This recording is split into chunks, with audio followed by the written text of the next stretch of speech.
Okay, so final day, final full day. I leave tomorrow. I'm staying in San Jose, and I was recommended this apartment building by my friend Diego that I met in Dominical, and I just want to show you the view, and then we'll sit down and we'll talk about the rest of the trip. But brother, nuts. The cloud forest, like you can see, like that they're just up, the mountains are just up in the clouds. That's insane. I don't know if you can see that little hand statue. There we go. I'm doing okay. That was an okay point. This is nuts. Okay, I'm showing you the other side.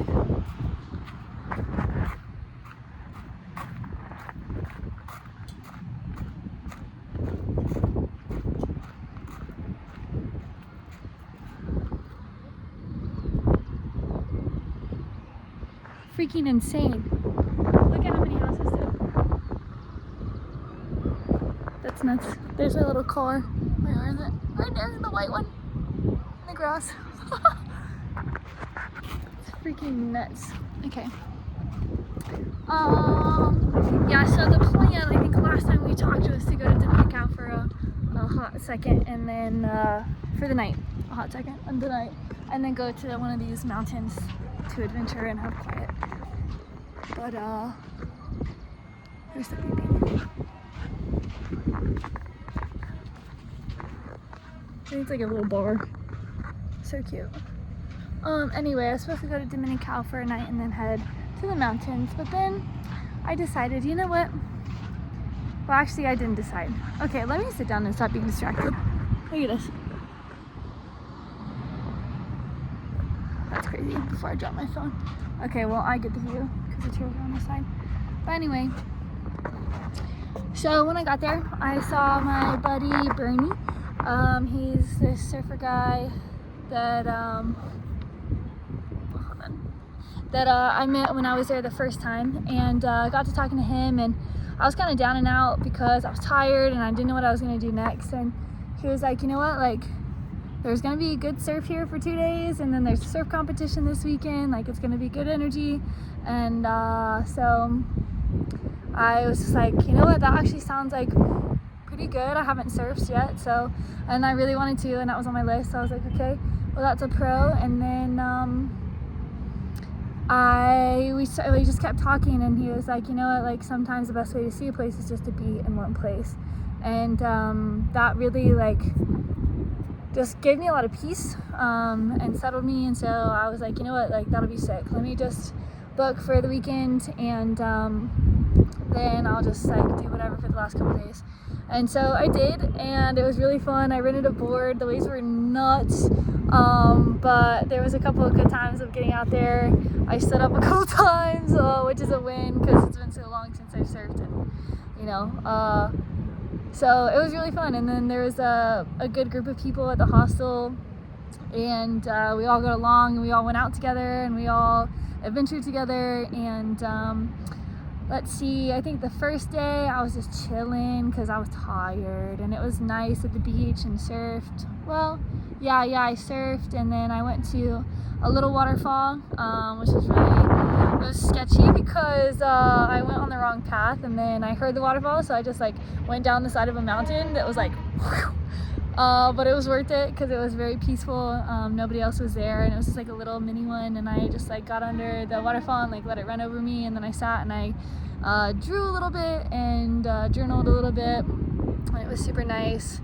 And then it was also sketchy getting back up, but it was totally worth it. And then I don't remember what days or what, but we all went to salsa night one night, which was super nuts. And it was just a bunch of white folks dancing the salsa. I'm trying to, but it was so fun to just get out and dance because I don't get to do that. And there's no, look at this seat. There's no like good. There we go. Yeah, it was just fun to dance around because there's no dancing in freaking St. Augustine. And then let's see what else. Oh, somebody's here. And then on Saturday night it was techno night, so we went out and danced to that, and that was super fun. yeah, so I decided to stay there, and it was really awesome. And then I stayed in Capos last night, in the same place that I stayed in the first time, and it was just a good place to rest and get myself together and kind of like recoup from the trip, and get myself ready to go back.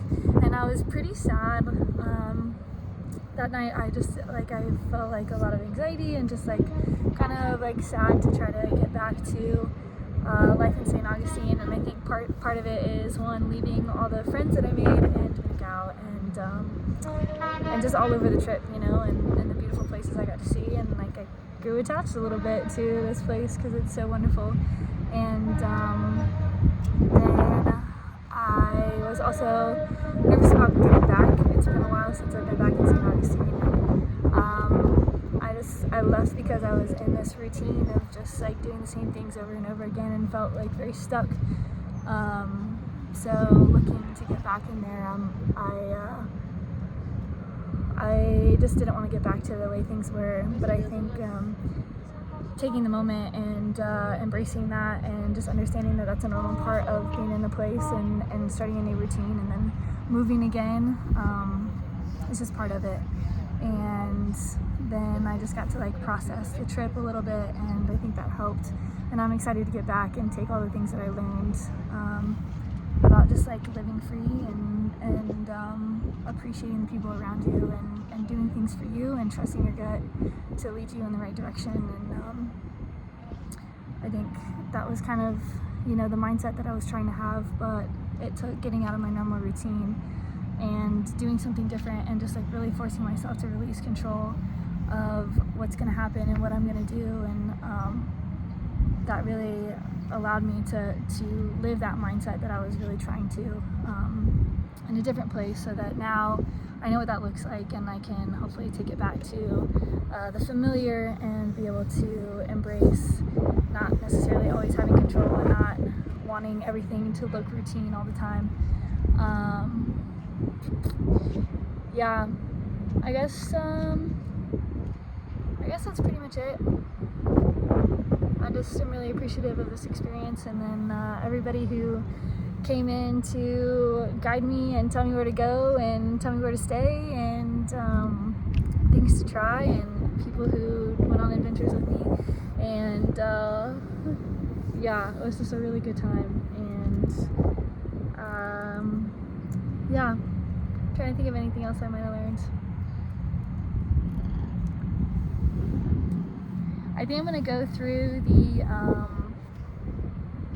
the money side of things once I get home and kind of look at what I spent. So I kind of did this trip like I wanted to not spend a lot of money, but I was okay with spending a little bit of money, just to see what that looked like. And I think just briefly from what I'm discovering, probably would have been easier on my pocket to have somebody with me to split costs, but at the end of the day, I think that like one person is easier to hop in places also, you know, like to find reservations for two people might be a little bit difficult. So again, kind of one of those win some, you lose some situations. But I think that's probably it. Wait a minute.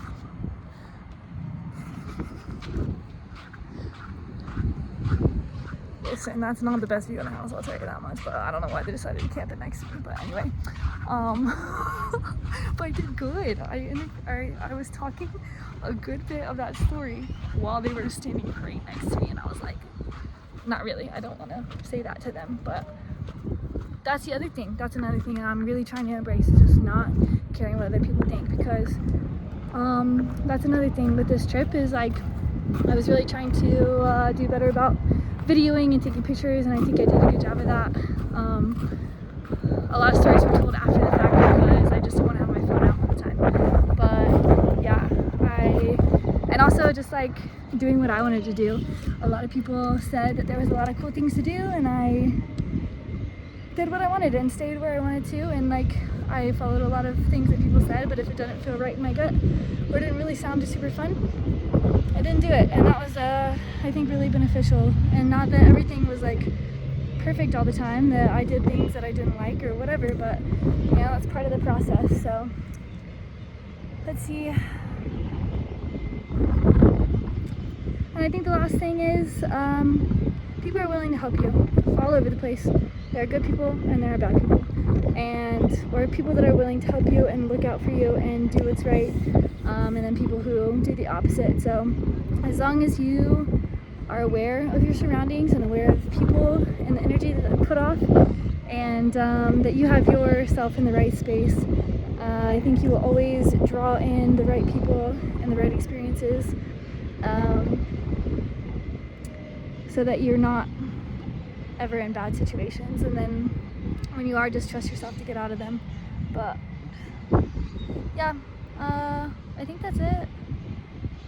I'll probably think of more, maybe make one last final video when I get home. But yeah, I'm adventuring. I don't think I talked about this hotel too much, but my friend suggested it, and it's an Alice in Wonderland themed hotel. So they have all these trippy rooms, and this is the rooftop, and then I'm going through a couple of the different rooms, and I'll post probably some pictures on Instagram or whatever, because I don't know, whatever. Alice in Wonderland is sick. If you haven't read it, it's like a fever dream, but it's actually one of my favorite quotes comes from that, and it's in my Instagram bio, in case you were wondering and saw that and was like, what the fuck? It says, but the full quote is a poem by Shel Silverstein, and it says, she ate this and she shrank, and she drank this and, or she, I don't remember exactly what it says, and she grew, and she tried things and she changed, and other people tried nothing at all, and whatever, I don't know. But it's kind of like the whole ordeal. If you don't try anything, you'll never know, and maybe you'll shrink and maybe you'll grow, but you'll never know. Okay, well, with that, I'm signing off. That confusing little poem for you. Look it up, Shel Silverstein. He's awesome, he's crazy. I love him, whatever. Okay, peace.